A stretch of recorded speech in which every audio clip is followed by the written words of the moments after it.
दोस्तों, कुरान की सूरह आले इमरान में अल्लाह ताला फरमाते हैं कि अगर अल्लाह तुम्हारी मदद करे तो तुम्हें कोई शिकस्त नहीं दे सकता, और अगर वे तुम्हें छोड़ दे तो उसके बाद कौन तुम्हारी मदद करेगा। और मोमिनों को अल्लाह पर ही भरोसा रखना चाहिए। आदाब दोस्तों, पल-पल न्यूज में आप सबका खैर मकदम है। आज जब पूरी दुनिया पर जालिम ताकतें काबिज हैं, जब अमेरिका और इजराइल मिलकर फिलिस्तीनी और मुसलमानों पर जुल्म ढा रहे हैं, तब इस्लाम का एक अकेला मर्द मुजाहिद यमन पूरी उम्मत का बोझ अपने कंधों पर उठाए हुए मैदान जंग में खड़ा है।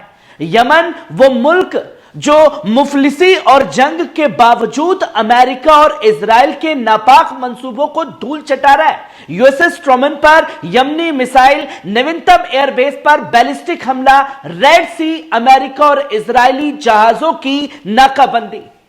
यमन आज अकेले दुनिया को यह दिखा रहा है कि जुल्म के सामने झुकना मुसलमान की शान नहीं, बल्कि मैदान जंग में डटकर मुकाबला करना ही असल जिहाद है। लेकिन अफसोस उन लोगों पर जो यमन की इस जुर्रत पर सवाल उठाते हैं, जो इस्लाम के इस ताकत को कमजोर करने की साजिश में लगे हुए हैं। अल्लाह ताला साफ तौर पर सूरह अल बकरा में फरमाते हैं, और उनसे लड़ते रहो यहां तक कि जुल्म खत्म हो जाए और दीन और सिर्फ अल्लाह के लिए हो जाए। आज ट्रंप और पुतिन आपस में जंगबंदी की बातें कर रहे हैं। कांग्रेस में ट्रंप के ईरान हमले पर बहस हो रही है, लेकिन हकीकत यह है कि यमन ने अमेरिका को घुटने पर लाने पर मजबूर कर दिया है। अब सवाल उन लोगों से जो यमन के हमलों पर सवाल उठाते हैं, जब इजराइल ने गजा को खंडर बना दिया था तब तुम चुप क्यों थे? जब अमेरिका मुसलमानों के खून से अपने हथियारों का कारोबार कर रहा था तब कौन से बिल में जाकर के छुप गए थे? क्या यमन का हक नहीं कि वो जुल्म के खिलाफ उठ खड़ा हो? यमन का ये जिहाद अल्लाह के वादे की तस्दीक करता है। कुरान में अल्लाह ताला सूरह अल हज में फरमाते हैं, जो अल्लाह की मदद करेगा अल्लाह उसकी मदद करेगा।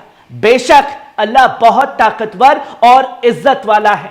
अब यह देखना होगा कि क्या अमेरिका और इजराइल इस्लाम के इस जज्बे को दबा सकते हैं, या फिर यमन के मिसाइलों की गड़गड़ाहट इनकी तबाही का ऐलान करेगी। दोस्तों, कुछ बड़ी खबरें सामने आ रही हैं, जहां यमन का चौथा हमला यूएसएस ट्रूमन पर फिर दागे गए हैं क्रूज मिसाइल और ड्रोन। 72 घंटे के अंदर चौथा बड़ा हमला किया है। यमनी मुस्लिह अफवाज ने एक बार फिर लाल सागर में मौजूद अमेरिकी एयरक्राफ्ट कैरियर यूएसएस ट्रूमन पर निशाना बनाते हुए चौथा बड़ा हमला कर दिया।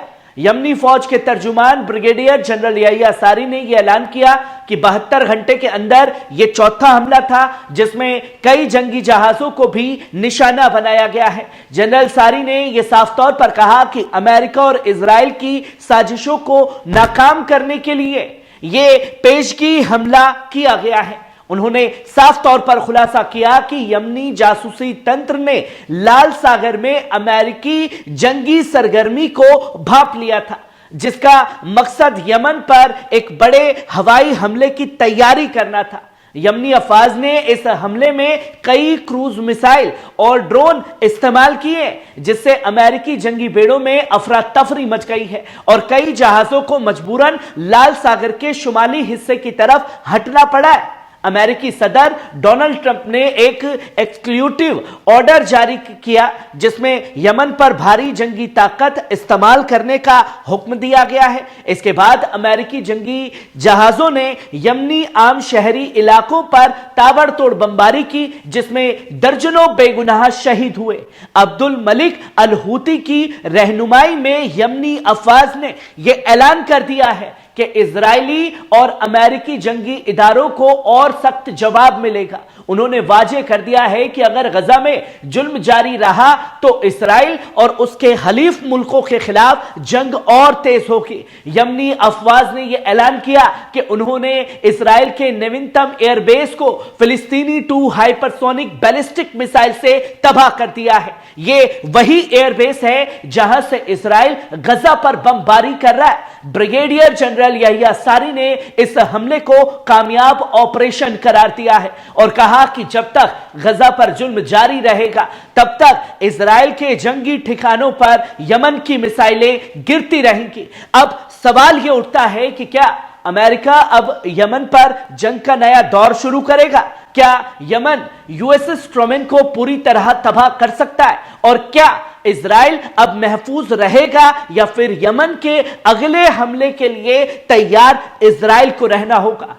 वही आप देख सकते हैं कि ट्रंप और पुतिन की मिडल ईस्ट को लेकर के बातचीत हुई है। अमेरिकी सदर डोनाल्ड ट्रंप, रूसी सदर व्लादिमीर पुतिन के दरमियान शुरू हुई बातचीत को अब मिडल ईस्ट में जारी रखा जाएगा।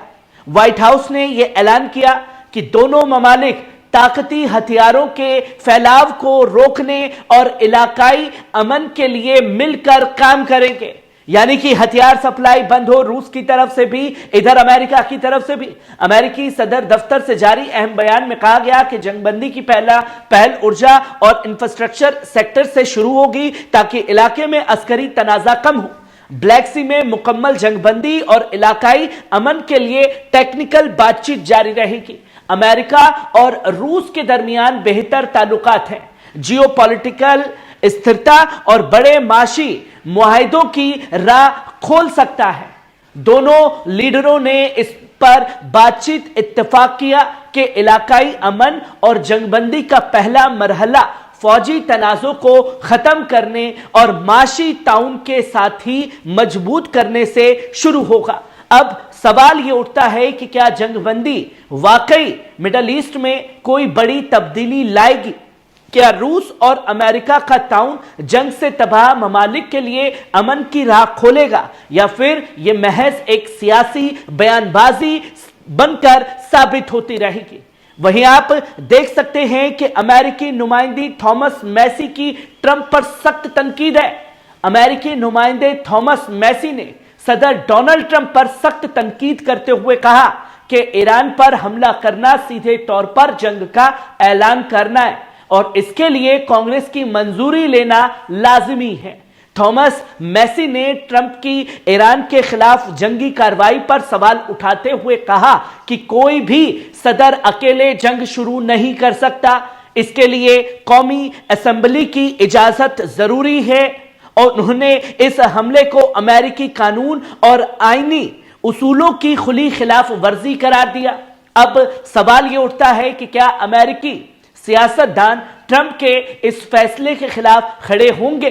क्या कांग्रेस इस हमले को जायज ठहराएगी या ट्रंप को जवाब देना पड़ेगा? और क्या यह ईरान अमेरिका तनाजा अब खुली जंग में बदल सकता है? नाज़रीन, ये थी कुछ घंटे की बड़ी अहम खबरें जो आप लोगों के साथ साझा की। कैसी लगी कमेंट बॉक्स में आकर के अपनी राय जरूर दीजिएगा। चैनल को सब्सक्राइब कीजिए, जाते जाते चैनल के बेल आइकॉन को दबाना ना भूलिएगा ताकि हर एक वीडियो की नोटिफिकेशन आप लोगों के साथ साझा की जा सके। शुक्रिया।